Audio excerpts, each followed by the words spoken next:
do have, and the reason I'm so dressed up and everything, I told Tom, I do have another meeting I speak at down at the Marriott in Louisville at, it's supposed to be 7 o'clock, but I told him to be 8 o'clock.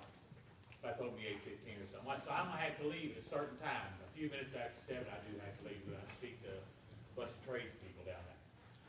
First thing I wanted to do is sort of tell you, because I've heard a lot of things and talked to Tom, talked to other folks and everything, to tell you what's gone on and what hasn't gone on. The big thing is what hasn't gone on.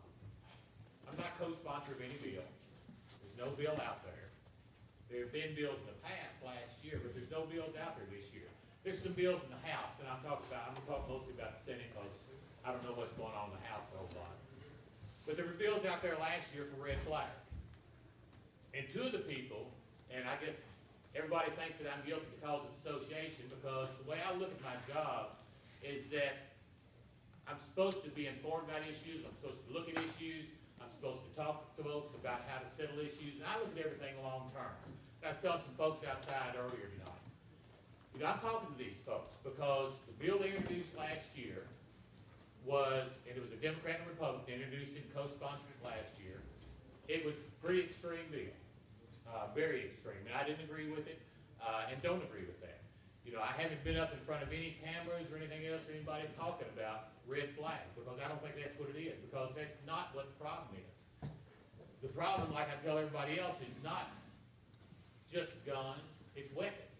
Because people use anything for weapons. You know, it can be cars or trucks or money knife trade and diesel fuel or just a lot of different things. It can be weapons. It's more about mental illness. In all my talks this year, all the people I've been talking to, I've talked to more mental health professionals than I have anybody else. Because I think that's where the problem lies, in trying to adjust some of those laws we have. I've talked to law enforcement, not just in Kentucky, but in Indiana, where they've had a red flag law for 15 years. You know, so if you want to talk to some folks about what's gone on with that, and we've never heard anything about it, but they've had it for 15 years, Connecticut's had it for 16 years, and neither state in talking to their folks up there have they had big problems with it. But that's still not the answer. The answer, I don't know what the answer is, but I think it centers more around mental health. And when I talk to mental health professionals, that's what they say too. We don't have a lot of good laws on the books on what we can do if we think somebody's a danger to themselves, mental health wise. We don't have a lot of good laws on the book. The only thing we've got is a mental inquest warrant.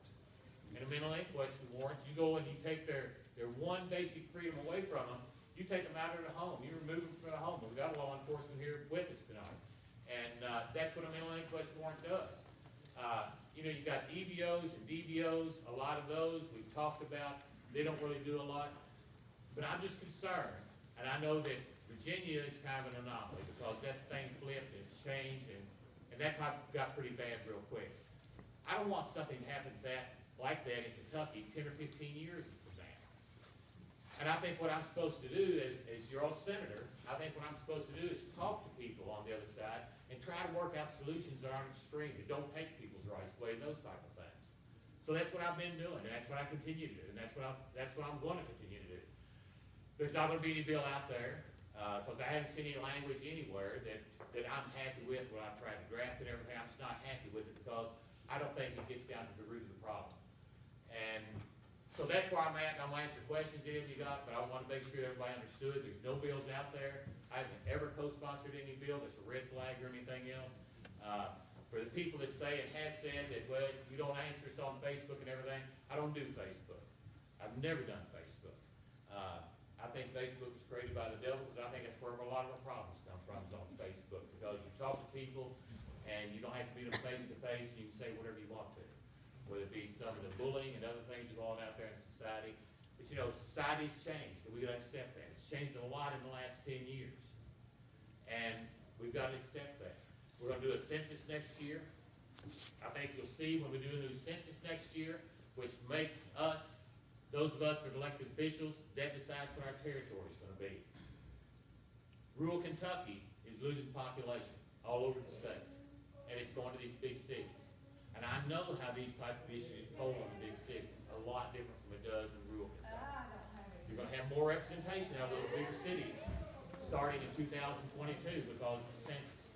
Those are things that I try to look at, that I realize that they're going to happen, it's only continue to get worse the next 10 to 15 years.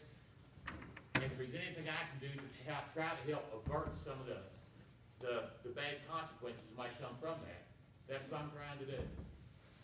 So I'll answer any questions, like I say, for as long as I can stay, I'll answer any questions you got.